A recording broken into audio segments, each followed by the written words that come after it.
When you want to start the PowerPoint, What do you click on the PowerPoint, and usually there's a window in the bottom that says slideshow, or on the bottom, you know. You got it? Okay.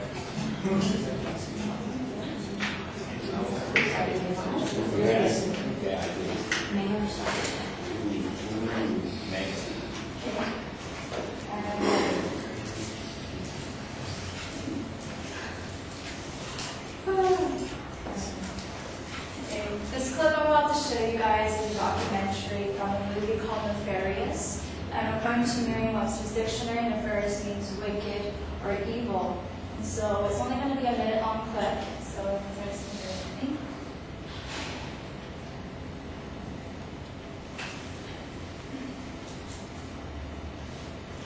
We're coming to the hot country.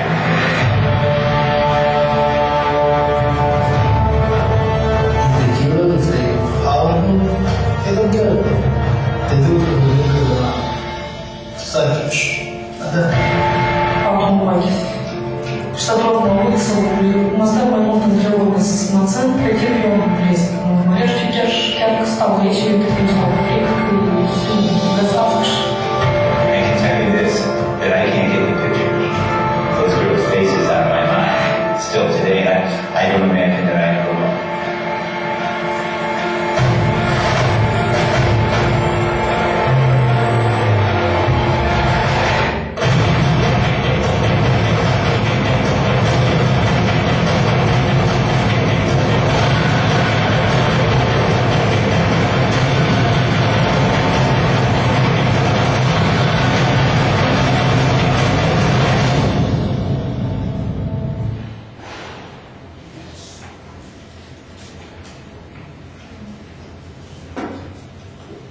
I am here today to unravel for you the modern-day slavery that is occurring in our world today.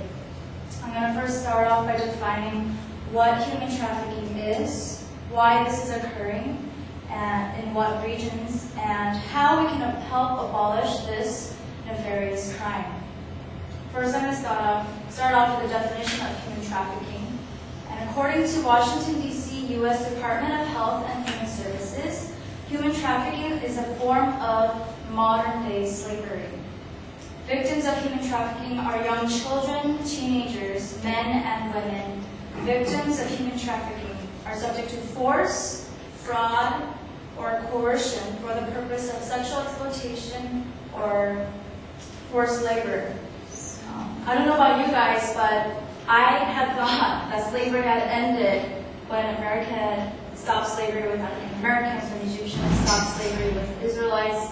When I thought it was something of the past. Unfortunately, as I was researching this, it is very much a growing crime that is happening in our world today. How it happens. So how this is happening is, according to businesspundit.com, human trafficking could be the ultimate organized crime.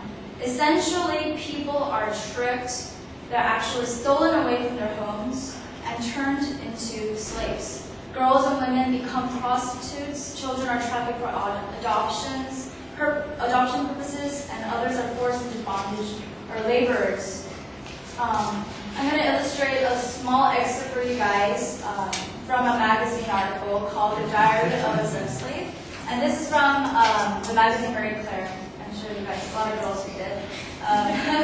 This is posted on July 21st of this year. I'm going to just read just a small portion of it for you.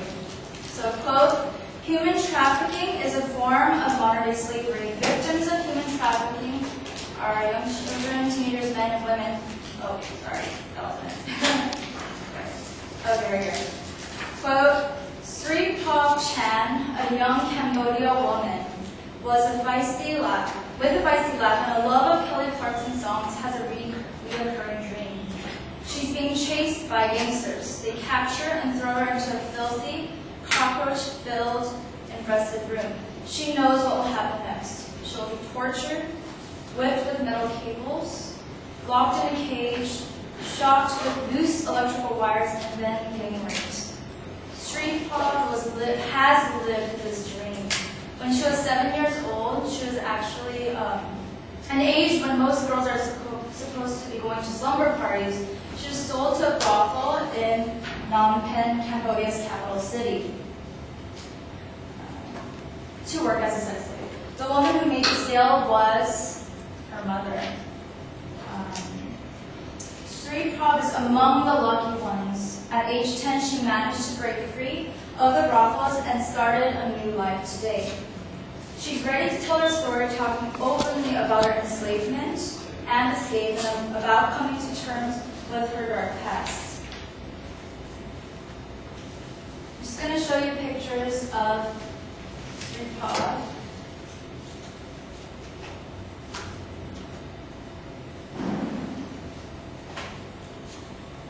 So this is her now, after she's escaped. I believe in here she's about 21 years old, about our age. And fortunately, she was lucky enough to have escaped. And this is a picture of her talking to other escapees, those that have been pulled out of the sex trade industry.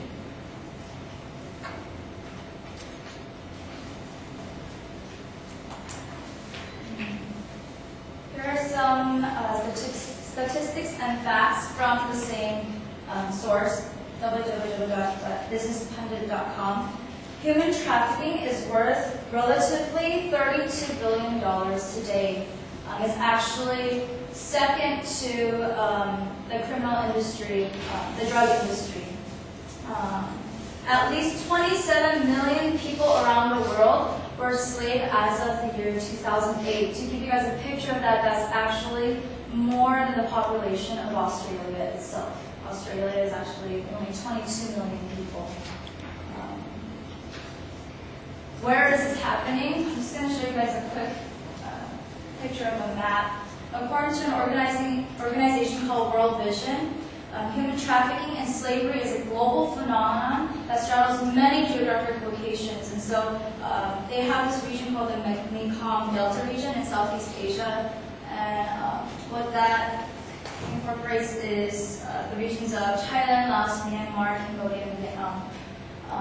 Right here is just a picture of countries where people are being sold and where they're coming into. And what freaked me out was right here in America is a very high number of people are being sold into slavery in our very homes.